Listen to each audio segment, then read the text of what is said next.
Et donc, nous accueillons maintenant Ilya Arkhipov, professeur à l'Université nationale de recherche, École supérieure d'économie, Académie des sciences de Russie.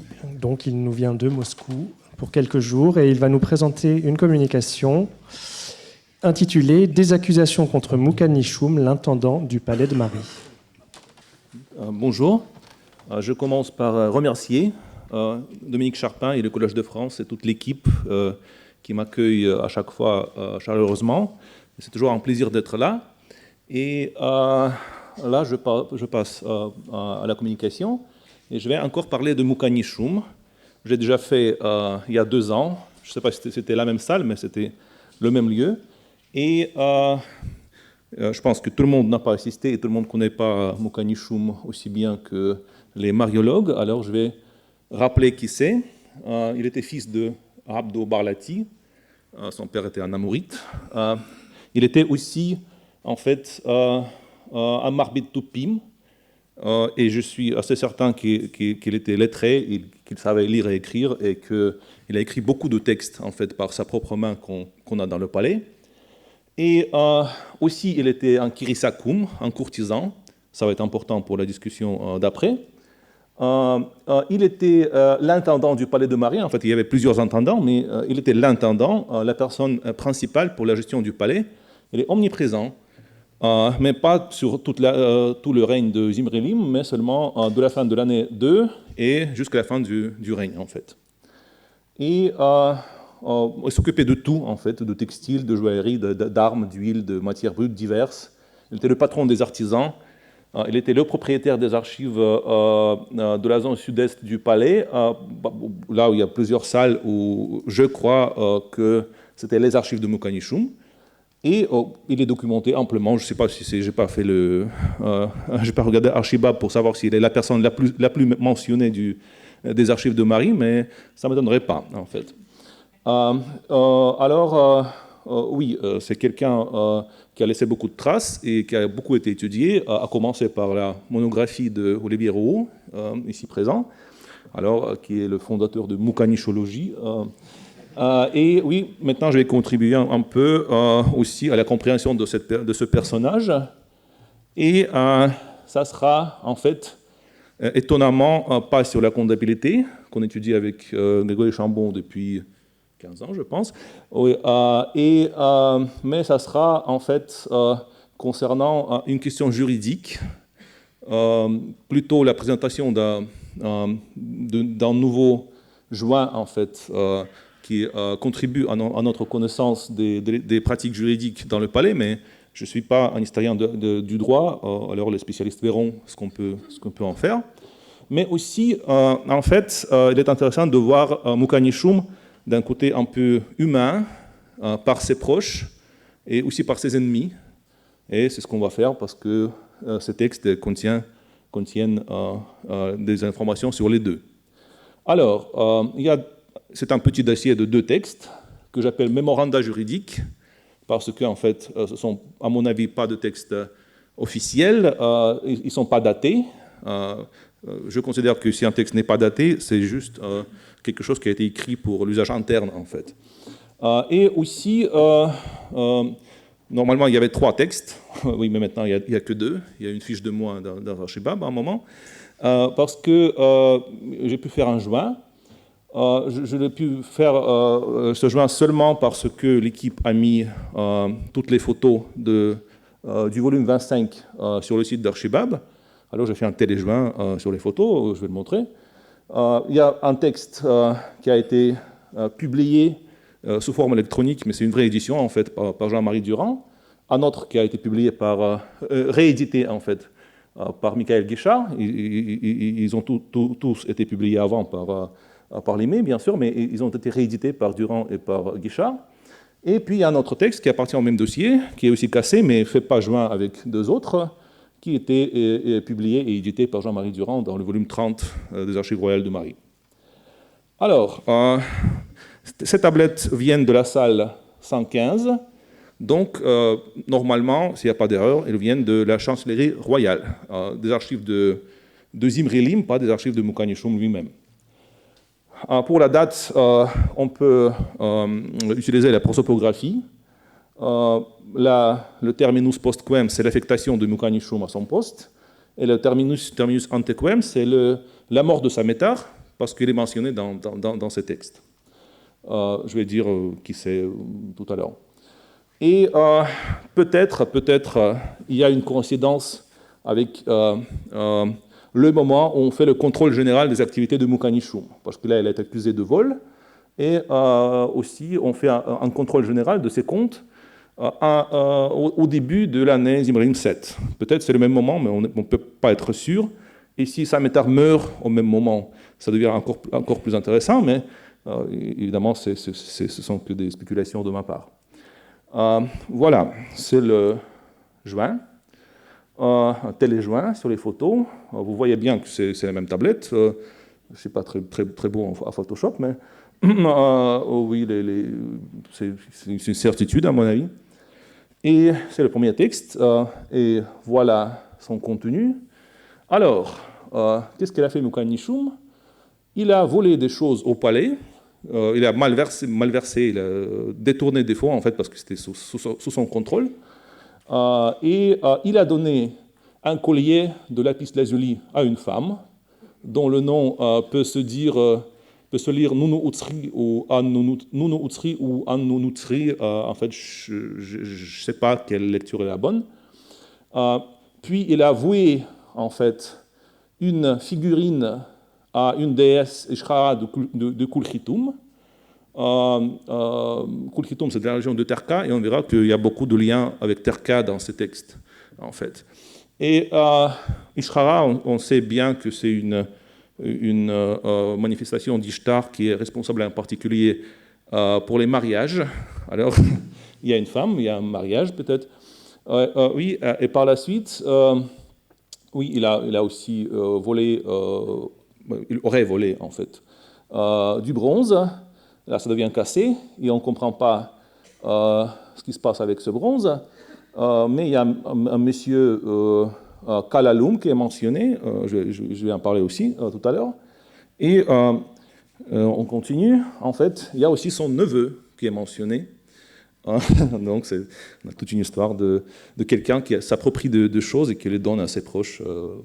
Voilà. Mais le plus intéressant, évidemment, c'est en fait la partie de témoins, des gens qui l'accusent, des gens qui confirment en fait qu'il s'agit de vol. Et je vais parler de chacun tout à l'heure. On verra que en fait, c'est l'élite du palais, c'est les gens les plus importants du palais qui accusent ce pauvre gestionnaire. Voilà. Et le deuxième texte, qui vient du même dossier, en fait, manifestement, mais je pense que la différence, c'est que le premier texte parlait de pierre fine et de métal, et le deuxième texte parle de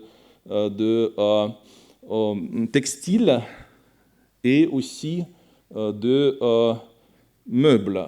Ouais. Par la suite, elle parle de meubles que Mukanishum a sortis du palais. Et là, il a donné quelque chose à sa sœur, apparemment, ou à un fils de sa sœur. Et puis, il a aussi été accusé par Shunukh Rakhalu, qui est encore un homme très important. Le texte a une structure différente. Il n'y a pas de liste d'accusateurs, ou c'est disparu, mais dans le texte, on mentionne que Shunukh Rakhalu l'a pris en défaut. Alors, qui sont tous ces gens? Nunu Utsri ou Nunu Utsri, la femme qui est dans la première partie du premier texte. On ne sait pas, mais il est intéressant de voir qu'il y a une tisseuse. Je ne pense pas que c'est la tisseuse, en fait, parce que Mukanishum, quand même, c'était quelqu'un d'assez haut placé. Mais il y a aussi une femme qui a envoyé une lettre. Malheureusement, c'est mal conservé. Et la lettre a été découverte dans la zone des cuisines du palais. C'est assez rare, salle 69. Et on voudrait en fait penser que c'est une femme lettrée, assez haut placée, ou ayant accès à un scribe, qui a envoyé à sa connaissance dans le palais qui travaillait aux cuisines une lettre, et il est connecté avec Mukanishum d'une façon ou d'autre. Mais on ne sait pas vraiment s'il y a un mariage entre Mukanishum et cette femme, ou s'il y a une relation amoureuse, parce que Mukanishum était un Kirisakum, et je fais partie de ces gens qui considèrent que Kirisakum sont des eunuques. Voilà, je ne sais pas. Là, elle a un neveu par le frère, je l'ai déjà mentionné. Elle a une sœur. Le texte ne parle pas d'enfants, mais on ne sait pas parce que les textes sont cassés, on ne peut jamais être sûr que dans la partie cassée, il n'y avait pas de mention d'enfants. Un eunuque peut bien adopter des enfants. Il y a quelqu'un qui s'appelle Kalalum. Il n'est pas identique à Kalaan, parce que ce dernier est mentionné par la suite. Et en fait, comme Nele Ziegler a montré, ce sont deux personnes différentes. C'est un fonctionnaire peu attesté, mais Kalalum a envoyé une lettre au roi. Donc c'était quelqu'un d'assez important, peut-être la même personne, peut-être pas. De toute façon, je pense que c'est la même personne parce qu'il s'agit de gens importants et il est d'une façon ou d'autre connecté avec Mukanishum. Oui, les accusateurs, on en apprend beaucoup plus. Oui, comme on sait bien, il n'y a pas d'un livre sur la prosopographie de Marie. C'est une chose à faire, parce que ça serait énorme, une série. Mais il y a des publications, et il y a surtout les cours de Dominique Charpin de l'année dernière au Collège de France, où il parle en détail de ces personnages. Mais il y a aussi des publications où on les discute d'une façon ou d'autre. Alors Samétar, c'était le vizir du royaume, la deuxième personne après le roi. Il est bien connu. Yassim Soumou était le chef comptable, aussi quelqu'un de très haut placé. Warad Elishou était le chef de musique. Dans ce monde du palais, un chef de musique, c'est aussi une personne très importante chargée de mission à Alep et tout ça. Oui, Kapiadou, on n'a pas son titre, mais on sait qu'il était fils du devin Askoudoum, qui était aussi une personne très proche du roi et très importante. Donc, il y a des gens très, très importants. Et il y a aussi Shunukh Khalou dans l'autre texte, qui était le secrétaire privé de Zimrilim. Il n'y a pas encore d'études très détaillées, si je comprends bien, mais il y a des notes par Jacques Sasson et par Dominique Charpin là-dessus. Warad Elish, évidemment, c'est le volume sur la musique de Nele Ziegler, etc. Et il y a d'autres accusateurs qui sont un peu moins connus. En fait, il y a un qui s'appelle Tsuri Larim, qui était sans doute de Dour-Yerdunlim, qui était majordome, c'est aussi la région de Terka largement, et qui était récemment étudié par Jean-Marie Durand. Et il y a un Bounouma Adou qui participe souvent à des contrôles administratifs dans le palais, et il y a une note sur ce personnage dans l'article co-signé avec Grégory Chambon qui paraîtra un jour dans les actes du colloque Marimont.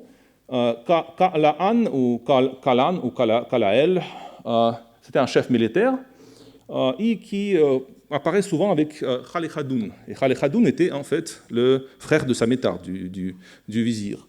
Et Abimekim aussi, c'est un militaire où il participe à des missions.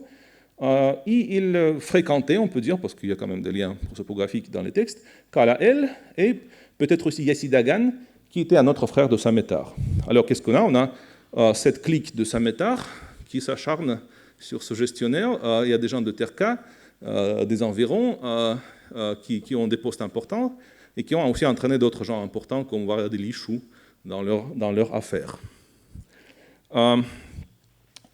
Alors, qu'est-ce qui s'est passé en fait? On sait très bien que rien ne s'est passé parce que Mukanishum a continué son travail après. Oui. Il n'a pas été tué, il n'a pas été emprisonné, il n'a pas été même limogé. Donc, l'affaire apparemment a échoué en fait. Mais il faut bien sûr plus d'informations pour voir le contexte de tout cela. Et bien sûr, le dossier n'est pas isolé à Marie, parce qu'à Marie, il y a tout. Et il y a un autre dossier étudié récemment par Jean-Marie Durand qui concerne quelqu'un qui s'appelle Ishtar Kabar. Il était chef des Ergastules. Et il y a au moins 2 textes qui le concernent. L'un est très semblable au nôtre. Il y a même 2 personnes qui sont les accusateurs dans les 2. D'autres sont différents, y compris Mukhanishum lui-même. En fait, il est dans le rôle d'accusateur dans ce texte-là. Et on voit en fait qu'ils sont appelés Gir 3. On voit la polysémie de ce terme, Gir 3.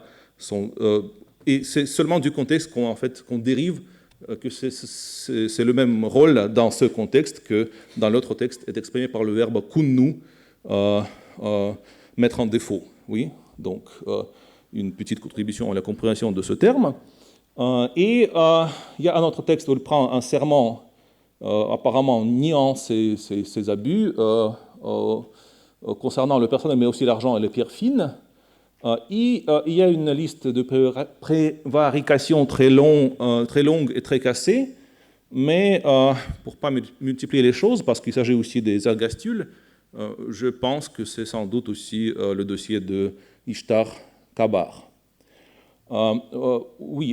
Et un texte qui n'est pas exactement du même genre, mais on voit que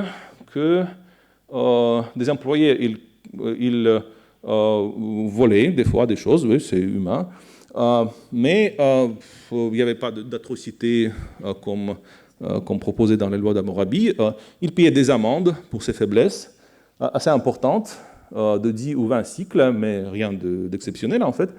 Voilà, peut-être Mukhanishum, il a payé une amende, ou il a négocié un accord, je ne sais pas, parce que justement, il y a ce côté humain que j'ai présenté, il y a ce côté juridique que je ne peux pas, en tant que plutôt philologue, historien du droit, vraiment comprendre, mais d'autres gens comme Safi Lafont en feront beaucoup plus que moi. Mais je voulais aussi revenir à la fin, en fait, à la question pourquoi et pour qui on écrit le droit. Oui, parce que ces textes-là, ils sont conservés aussi dans la chancellerie royale, c'est-à-dire c'était les archives du roi, on conservait ça. Et pour Ishtar Kabar, on sait qu'il a été viré, en fait. Il n'apparaît plus après cette histoire. Pour Mukhanishum, on sait qu'il n'a pas été viré. Oui. Alors, dans les 2 cas, l'affaire était réglée, mais on conservait ces textes jusqu'à l'année 13, pendant 7 ans, après 7 ans dans le cas d'Ishtar Kabar et 6 ans dans le cas de Mukhanishum, on les a laissés dans les archives du roi. Alors, peut-être si Mukhanishum avait commis quelque chose d'autre, il avait déjà un dossier, dans le sens moderne du terme, oui, et on pouvait le sortir et dire que vous avez déjà une histoire d'accusation, de soupçon et tout ça, peut-être.